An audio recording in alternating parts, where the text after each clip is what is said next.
السلام علیکم ورحمۃ اللہ وبرکاتہ۔ الحمد للہ رب العالمین والصلاة والسلام علی اشرف الانبیاء والمرسلین نبینا محمد وعلی آلہ وصحبہ اجمعین، اما بعد۔ محترم ساتھیوں، دینی بھائیوں، مشاہدین کرام، اسلامی خواتین، آج بتاریخ 29 جولائی سن 2020 عیسوی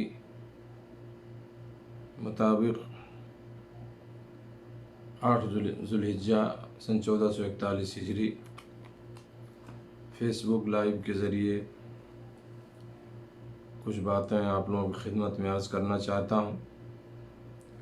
اور کل جو میں نے درس شروع کیا تھا قربانی کے احکام و مسائل، تو کچھ باتیں کل میں نے بتائی تھیں اس سلسلے میں، اور آج انشاءاللہ کچھ اہم باتیں میں آپ لوگوں کی خدمت میں پیش کروں گا اس کے تعلق سے، اللہ رب العالمین سے توفیق چاہتے ہوئے۔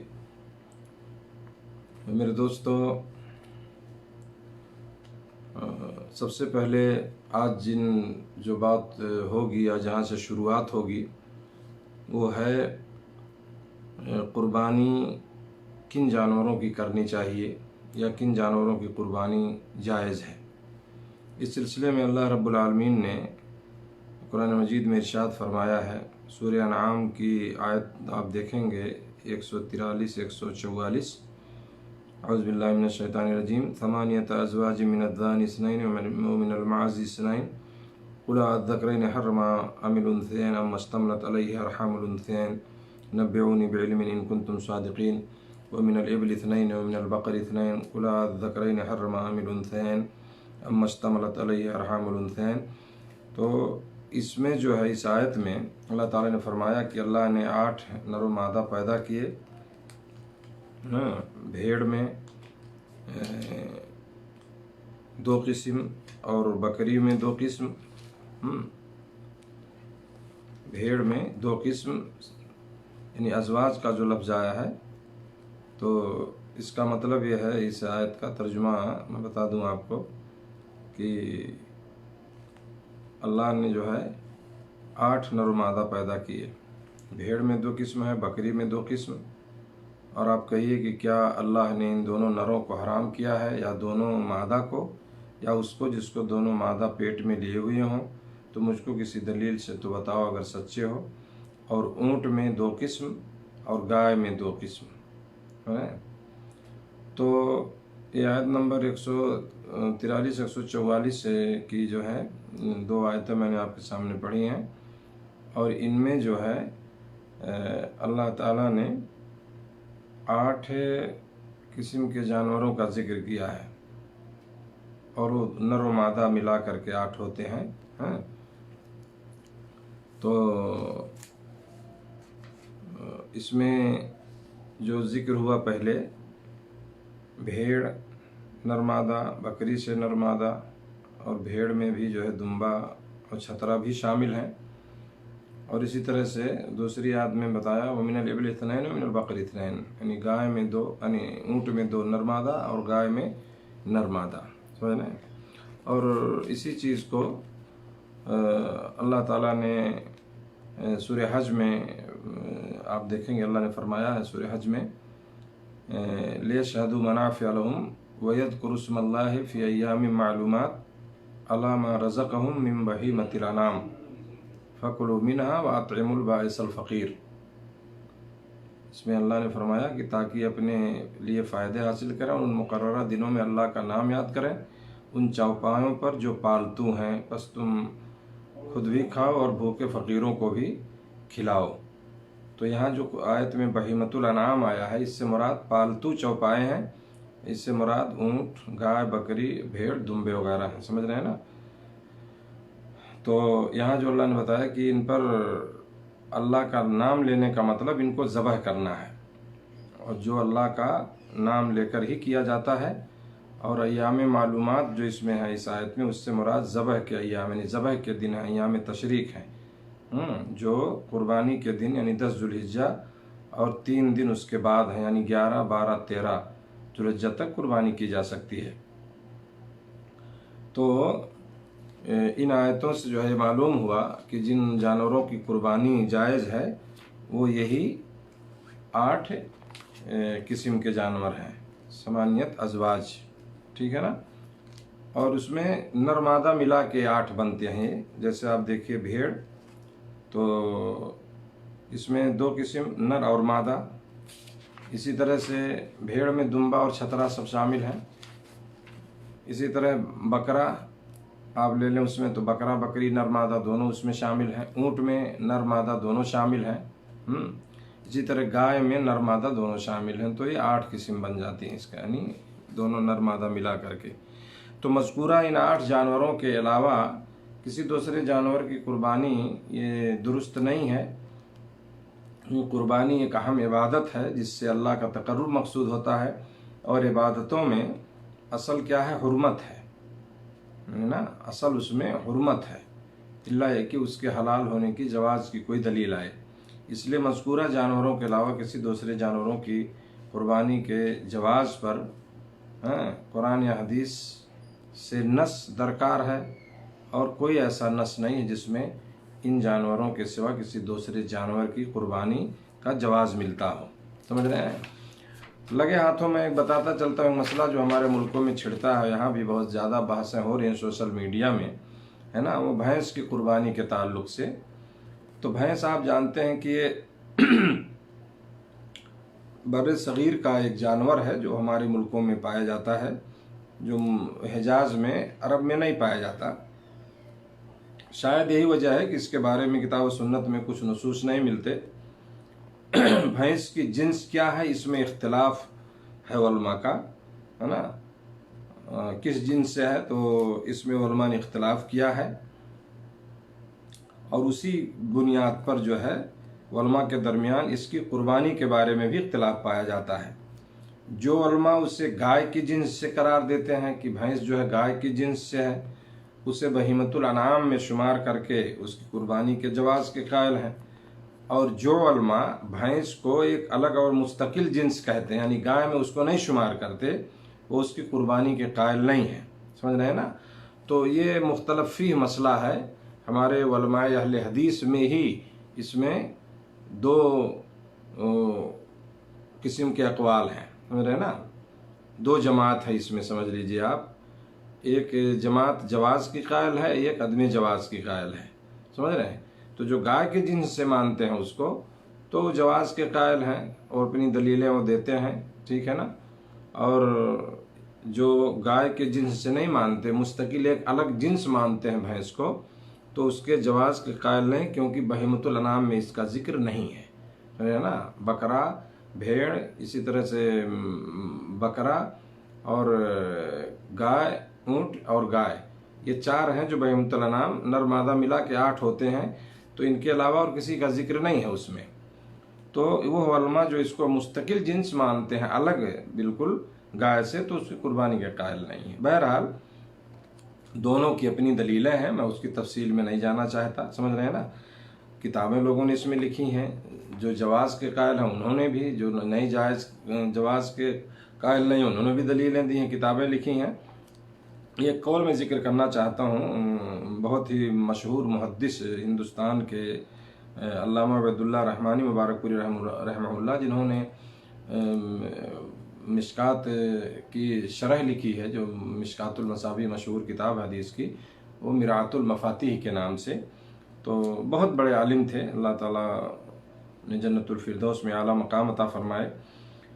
انہوں نے دونوں طرح کی رائے آراء ذکر کر کے، دونوں اقوال ذکر کرنے کے بعد انہوں نے جو اپنا فیصلہ دیا ہے، ابھی ان کا فتویٰ ایک میں کل دیکھ رہا تھا سوشل میڈیا میں گھوم رہا ہے کو، تو اس میں بھی انہوں نے یہی بتایا کہ مطلب زیادہ قرینہ احتیاط تو یہی ہے کہ جن جانوروں کی قربانی عملی، قولی اور تقریری سنت سے ثابت ہونے پر اکتفا کیا جائے، جو چیز ثابت ہے نبی صلی اللہ علیہ وسلم سے عملاً قولاً ساری چیزیں، اور اگر کوئی شخص بھینس کی قربانی کے بارے میں فقہا کی رائے جو جواز کے قائل ہیں، یعنی جو ان کے جائز ہونے کی رائے سے مطمئن ہو کر کر لے اس کی قربانی، تو اس کو وہ قابل ملامت نہیں ہے۔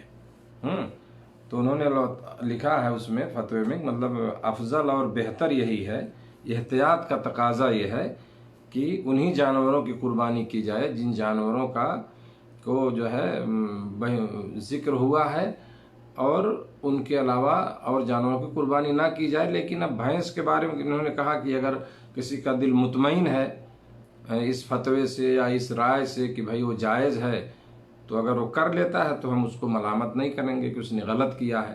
تو بہرحال افضل اور بہتر یہی ہے کہ ان جانوروں کی قربانی کی جائے جن کا ثبوت ہے اور جن کا ذکر ہے قرآن میں، اور جو نبی کریم صلی اللہ علیہ وسلم نے جن جانوروں کی قربانی کی ہے، ٹھیک ہے۔ باقی چونکہ دیکھیں ایک عبادت ہے، ایک عبادت ہے یہ، تو اس میں انسان کو مطمئن ہونا چاہیے۔ ہم عبادت بھی کریں، یار قربانی ہم نے کر دیا بھینس کی، پتہ نہیں قبول ہوگی کہ نہیں ہوگی، کوئی کہتا ہے جائز کوئی ناجائز، آپ اس اختلاف سے دور ہو جائیے، سمجھ رہے ہیں نا۔ الا یہ کہ آپ کو جانور نہیں مل رہے ہیں، آپ کو وہاں پہ مان لیجئے ہمارے ملکوں میں تو گائے پہ پابندی ہے، تو ہمیں اس کو نہیں کرنا ہے نا، ہمیں اس سے دور رہنا ہے۔ ملک کے قانون کی پابندی ضروری ہے، ہمیں اس کی مخالفت نہیں کرنی ہے، کیونکہ اس کا بدیل جو ہے وہ بھیڑ بکرے موجود ہیں، بکرا بکری بھیڑا سب موجود ہے، ہم اس کو کریں گے، ہم نہیں کھاتے ہیں، گائے نہیں کرتے ہیں، نہیں کریں گے، کیونکہ ہمیں ملک سے بغاوت نہیں کرنا ہے، ہمیں وہاں کے قانون کی پابندی کرنی ہے جہاں پہ آپ جس ملک میں ہیں، ٹھیک ہے نا۔ اور اس کا حکم دیا گیا ہمیں شریعت میں۔ تو بہرحال یہ ہے کہ اب جو لوگ اب جہاں پہ جانور اچھی دستیاب ہیں، ہمارے ملکوں میں کون سی ایسی جگہ ہے جہاں پہ آپ کو بکرا نہیں ملے گا، بکری نہیں ملے گی، بھیڑ نہیں ملے گا، مل رہے ہیں، تو آپ اس کی قربانی کرو۔ جس مسئلے میں اختلاف ہے وہ بھی عبادت کا معاملہ ہے، تو اس میں جو ہے انسان کو اس شک کے دائرے سے باہر نکل جانا چاہیے، تاکہ اس کے نفس کو، اس کے دل کو اطمینان حاصل ہو، اور وہ معمولی بھی عمل کرے تو اسے یقین ہو کہ اللہ تعالیٰ ضرور اس کو اس پر ثواب دے گا۔ تو بہرحال جو جانور موجود ہیں، ہے نا، تو ہمیں اس کی قربانی انہی کی کرنی چاہیے، اور دوسرے جانور کی قربانی نہیں کرنی چاہیے۔ تو بہرحال بھینس کے تعلق سے میں نے مختصراً بتا دیا آپ کو۔ تو بہرحال جو اس سلسلے میں صحیح رائے ہی ہے، مطلب میرا جو اپنا نظریہ ہے نا، کہ اس سے اجتناب ہی بہتر ہے، اور جو اس کا جانور موجود ہے ہمارے پاس تو اس اختلاف میں نہ پڑا جائے تو یہ بہتر ہے، جیسا کہ شیخ الحدیث کا قول ہے کہ احتیاط یہ ہے کہ ان جانوروں کی قربانی کی جائے جو ثابت ہیں، جن کا ثبوت ہے۔ نبی کریم صلی اللہ علیہ وسلم نے جن جانوروں کی قربانی کی ہے وہ صحیح حدیثوں سے ثابت ہے، وہ کہ آپ صلی اللہ علیہ وسلم نے فرمایا کہ تم دانتا جانور کی قربانی کرو، اگر البتہ جب اس کی دستیابی دشوار ہو، نہ مل سکے تو بھیڑ کا جزا کرو، ہے نا۔ انس رضی اللہ عنہ کی ایک روایت ہے کہ نبی کریم صلی اللہ علیہ وسلم نے 2 چتکبرا میڈھے کی قربانی کی، دونوں کو اپنے ہاتھ سے ذبح کیا۔ اور ایک روایت عبداللہ بن عباس کی، کہتے ہیں کہ ہم اللہ کے رسول صلی اللہ علیہ وسلم کے ساتھ سفر میں تھے، عید الاضحیٰ آئی تو ہم گائے میں 7 اور اونٹ میں 10 آدمی شریک ہوئے ہیں۔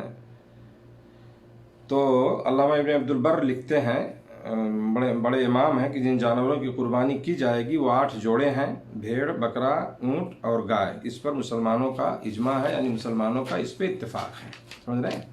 تو یہ وہ جانور ہیں جن کی قربانی کی جائے گی۔ دوسرا مسئلہ ہے کہ جانور کی عمر کتنی ہو۔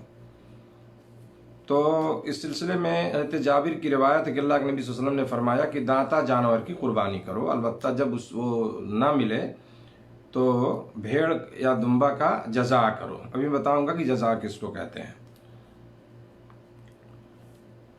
اب آپ دیکھیں کہ عام طور پر یہاں جو مسنہ کا لفظ آیا حدیث میں دانتا، امام نووی فرماتے ہیں کہ علماء کا کہنا ہے کہ مسنہ جو ہے ثنیہ کو کہتے ہیں، اور ثنیہ اونٹ، گائے اور بکری کے اس جانور کو کہتے ہیں جس کے سامنے والا دانت گر گیا ہو، سمجھے نا۔ جب دانت گرے گا تو وہ دانت جو نکلتا ہے تو اس کو ہم لوگ بھی اپنی زبان میں دانتا بولتے ہیں، ہے نا۔ وہ دانت اس کا چوڑا ہوتا ہے، نکلتا ہے، ہمارے ہاں تو بکرا ہوتا ہے، اس کو ہم لوگ دیکھتے ہیں تو چوڑا دانت نکلتا ہے، تو اس کو ہم لوگ بولتے ہیں کہ وہ دانتا ہے۔ تو جب سامنے والا دانت گر جائے تو اس کی جگہ پہ گرتے ہی وہ دانت نکل جاتا ہے، یہ امام نووی کا قول ہے۔ اور عام طور سے جب آپ دیکھیں کہ بکرا جب دوسرے سال میں داخل ہوتا ہے، 1 سال گزر کر کے دوسرے سال میں، یا گائے تیسرے سال میں، اونٹ چھٹے سال میں، یعنی 5 سال گزار کر کے داخل ہوتے ہیں جب، تو اس وقت ان کے دانت گرتے ہیں، یہ ان کی عمر ہے، سمجھ رہے ہیں نا۔ ان کی عمر یہی ہے کہ جب اس طرح سے جو ہے یہ جانور اس عمر کو پہنچ جائیں تو ان کی قربانی کی جائے۔ جزا کس کو کہتے ہیں؟ جزا جو ہے یہ بکرا، بھیڑ، گائے، اونٹ کے غیر دانتا جانور کو جزا کہا جاتا ہے۔ بکرے میں جزا کی عمر کے بارے میں کئی اقوال پائے جاتے ہیں۔ ہاں، بکرے میں اکثر اہل لوگوں کا کہنا ہے کہ جو 1 سال کا ہو جائے اسے جزا کہا جاتا ہے، اور ایک قول یہ ہے کہ جو 6 ماہ کا ہو جائے اسے جزا کہا جاتا ہے۔ تیسرا قول ہے کہ جو 7 مہینہ کا ہو جائے اسے جزا کہا جاتا ہے۔ علامہ شمس الحق عظیم آبادی، جن کی کتاب مشہور کتاب ہے ان کی، ہے نا، عون المعبود میں فرماتے ہیں کہ جمہور جو بھیڑ میں جزا جانور کی قربانی کے قائل ہیں اس کی عمر میں تحدید، اس کی عمر کی تحدید میں ان کے ہاں اختلاف ہے کہ جزا کس کو کہا جاتا ہے۔ ایک قول تو یہ ہے کہ جو 1 سال مکمل کر کے دوسرے سال میں داخل ہو جائے۔ دوسرا قول یہ ہے کہ جو 6 ماہ کا ہو، سنا ہے نا۔ پہلا قول جو ہے وہ شافعیہ کا قول ہے، سب سے زیادہ صحیح اور اہل لغت کے یہاں سب سے زیادہ مشہور یہی ہے کہ جزا جو 1 سال مکمل کر کے دوسرے سال میں داخل ہو۔ دوسرا قول یہ ہے کہ 6 ماہ کا ہو، یہ احناف کا اور حنابلہ کا قول ہے۔ اور اسی طرح سے تیسرا قول ہے کہ جو 7 ماہ کا ہو۔ چوتھا قول یہ ہے کہ جو 6 یا 7 ماہ کا ہو، اور 8 اور 10 ماہ والا بھی قول ہے، سمجھ رہے ہیں۔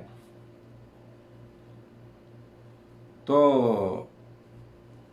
اب بھیڑ کے جزا کی قربانی درست ہے، وہ بغیر دانتا ہوتا ہے، اہل علم کا اس پہ اتفاق ہے۔ چاہے کوئی جانور ملے نہ ملے، اگر کوئی اس کی قربانی کرتا ہے، کرنا چاہتا ہے تو کر سکتا ہے۔ اسی طرح سے امام نووی رحمہ اللہ فرماتے ہیں کہ بھیڑ کے جزا کی قربانی ہمارا اور تمام علماء کرام کا مذہب ہے، وہ کافی ہے، خواہ کوئی دوسرا جانور ملے یا نہ ملے۔ مسلم کی شرح میں انہوں نے لکھا ہے۔ تو جزا جو ہے، آپ نے جو حدیث میں فرمایا کہ اگر دانتا جانور نہ ملے تو بھیڑ یا دمبا کا جزا کرو، یعنی بغیر دانتا، یعنی صحیح قول کے مطابق جو ہے جو 1 سال کا ہو جائے۔ ویسے امام احمد بن حنبل اور احناف وغیرہ کے ہاں وہ 6 ماہ کا ہی وہ مانتے ہیں اس کو، اگر 6 ہی مہینے کا ہے تو اس کی بھی قربانی جائز ہے، ان کے ہاں وہ کر سکتے ہیں، سمجھ رہے ہیں۔ اسی طرح سے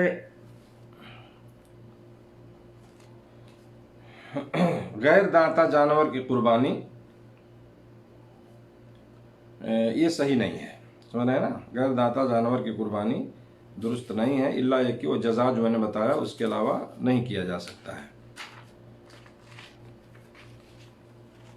علامہ شمس الحق عظیم آبادی فرماتے ہیں کہ بھیڑ کے جزا کی قربانی درست ہے اور بکری کے جزا کی قربانی ناجائز ہے، یعنی جو دانتا نہ ہو اس کی قربانی درست نہیں ہے۔ اب یہاں تیسری بات جو بتانا چاہتا ہوں کہ جن جانوروں کی قربانی جائز نہیں ہے، یعنی کچھ ایسے عیوب ہیں جو عیوب سے جو ہے انہیں پاک ہونا چاہیے، تو اس میں یہ کیا ہے؟ کانا، جس کا کانا پن ظاہر ہو، بیمار جس کا مرض ظاہر ہو، لنگڑا جس کا لنگڑا پن ظاہر ہو، اور بہت ہی نحیف اور لاغر، کمزور، مریل جس کو کہتے ہیں، جس میں یعنی جس کی ہڈی میں جو ہے گودا ہی نہ ہو، بالکل دبلا پتلا ایک دم جو ہے، تو یہ اس قسم کے جانوروں کی قربانی جو ہے جائز نہیں ہے۔ امام نووی رحمۃ اللہ علیہ نے اس پر اجماع نقل کیا ہے کہ اس پہ اتفاق ہے کہ یہ چاروں جو عیب ہیں ان میں سے اگر کوئی عیب پایا جائے جانور میں تو قربانی اس کی نہیں ہوگی، ہے نا۔ اور یہ حدیث میں چیز موجود ہے، سمجھنا نا، یہ حدیث میں موجود ہے، صحیح ابن ماجہ میں وہ روایت موجود ہے، حدیث نمبر 2562 میں علامہ البانی نے اس کو صحیح کہا ہے۔